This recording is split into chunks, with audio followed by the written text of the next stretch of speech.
नमस्कार, मैं रचना शर्मा। चढ़ती कला टाइम टीवी देख रहे हैं सभी दर्शकों का स्वागत करती हूं। आप देख रहे हैं उत्तर प्रदेश के समाचार।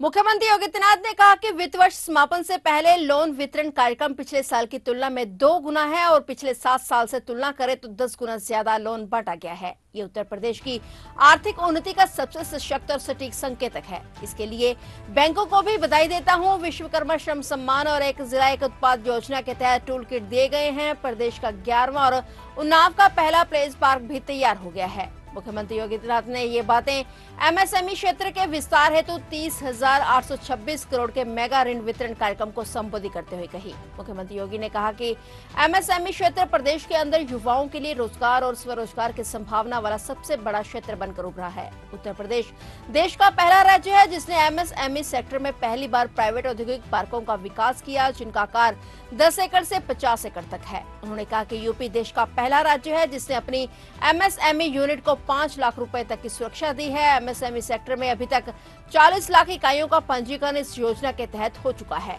अब इसे जिला उद्योगों के जरिए और तेजी से आगे बढ़ाया जा रहा है। उन्होंने कहा कि प्रदेश में सुरक्षा का माहौल है और लैंड बैंक है तो दुनिया की कोई भी ताकत आपको आगे बढ़ने से रोक नहीं सकती। 40 लाख करोड़ का निवेश आना इसी बात का सबूत है।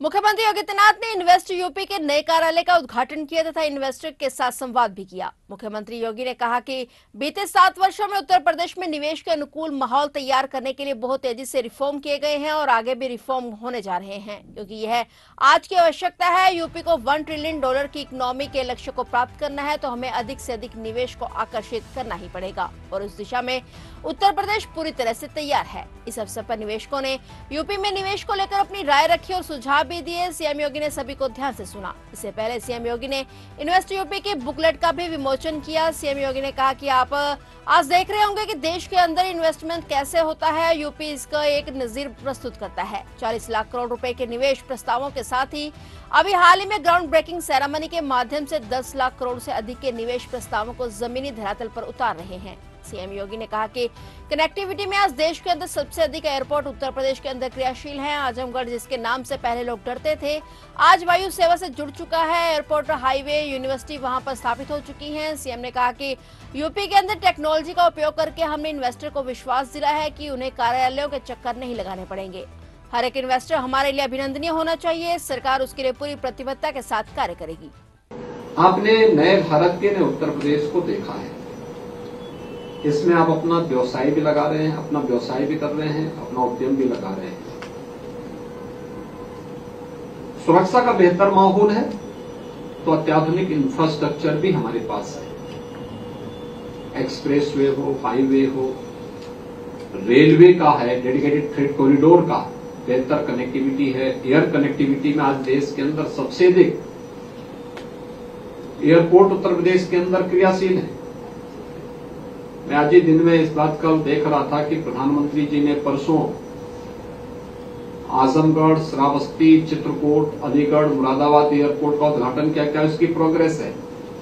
मुझे पता लगा कल से ही वायु सेवा उन एयरपोर्ट्स में प्रारंभ हो चुकी है और पूरा फुल होकर के जा रहे हैं। जो फ्लाइट है, कोई कल्पना करता था आजमगढ़ जिसके नाम से लोग डरते थे, आज वायु सेवा से जुड़ चुका है। एयरपोर्ट की सुविधा, एक्सप्रेस हाईवे की सुविधा, यूनिवर्सिटी वहां पे स्थापित हो चुकी है। श्रावस्ती एकदम नेपाल से सटा हुआ एक छोटा सा जनपद, लेकिन आज वहां पे एयरपोर्ट, वायु सेवा वहां प्रारंभ हो चुकी है। और अभी सबसे बड़ी बात यह है कि इन्वेस्टमेंट का मतलब पहले यूपी में क्या होता था, एनसीआर में नोएडा, ग्रेटर नोएडा, गाजियाबाद तक सीमित होता, बाद होता था मेरठ तक। ग्राउंड ब्रेकिंग सेरेमनी में उत्तर प्रदेश के सभी 75 जनपदों में निवेश हुए हैं। सभी 75 के 75 जनपदों में ये चीजें दिखती हैं कि उत्तर प्रदेश में निवेश का जो आकर्षण है वह समान रूप से पूरे उत्तर प्रदेश को ध्यान में रख करके हो रहा है। उत्तर प्रदेश के विकास के साथ साथ वास्तव में देश की इकोनॉमी के लिए यह एक बहुत मायने रखता है। प्रधानमंत्री जी के विजन के अनुरूप भारत की इकोनॉमी को $5 ट्रिलियन बनाने के लिए उत्तर प्रदेश ग्रोथ इंजन के रूप में अपनी भूमिका का निर्वहन कर पाएगा। इस रूप में यह कार्य कर रहा है। इसके लिए हमें प्रयास करने पड़े थे, कानून व्यवस्था के लिए बहुत सख्त कदम उठाने पड़े थे, पुलिस में रिफॉर्म करने पड़े थे, हमें सुरक्षा की बेहतर स्थिति के लिए निरंतर उसको फॉलो अप करना, उसकी मॉनिटरिंग का एक मैकेनिज्म हमें बनाना पड़ा था। जब यहां पर यह सब कार्य हो रहा है, चाहे वह इंफ्रास्ट्रक्चर के लिए हुआ हो, वन डिस्ट्रिक्ट वन प्रोडक्ट के लिए, किसी भी बड़े इन्वेस्टमेंट के लिए एमएसएमई का जो बेस होना चाहिए उत्तर प्रदेश उसके लिए सबसे अच्छा है। मैन पावर आपके पास यूपी के अंदर है और एक बेहतरीन लैंड बैंक भी यूपी के अंदर हम लोग बना रहे हैं। इसके लिए भी हमने अपने राजस्व संहिता में जितना संशोधन होना था उतना संशोधन हम लोगों ने इसमें करते हुए लोगों को बेहतरीन सुविधा उपलब्ध करवाने का कार्य करने का प्रयास किया है।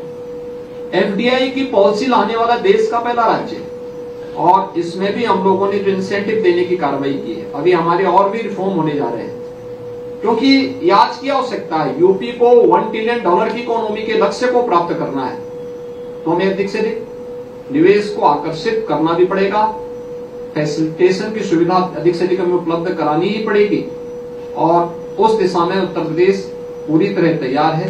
उत्तर प्रदेश की आम जनमानस की भावना और उनकी मानसिक रूप से इस कार्य के लिए तैयार है और मुझे पूरा विश्वास है कि देश और दुनिया के जो इन्वेस्टर हैं उन लोगों ने यूपी पे जो विश्वास किया है, उनके विश्वास पर ये नए भारत का नया उत्तर प्रदेश पूरी तरह खरा उतर करके उनकी भावनाओं के अनुरूप एक स्वच्छ और सुरक्षित वातावरण उत्तर प्रदेश के अंदर उपलब्ध होने को कराएगा।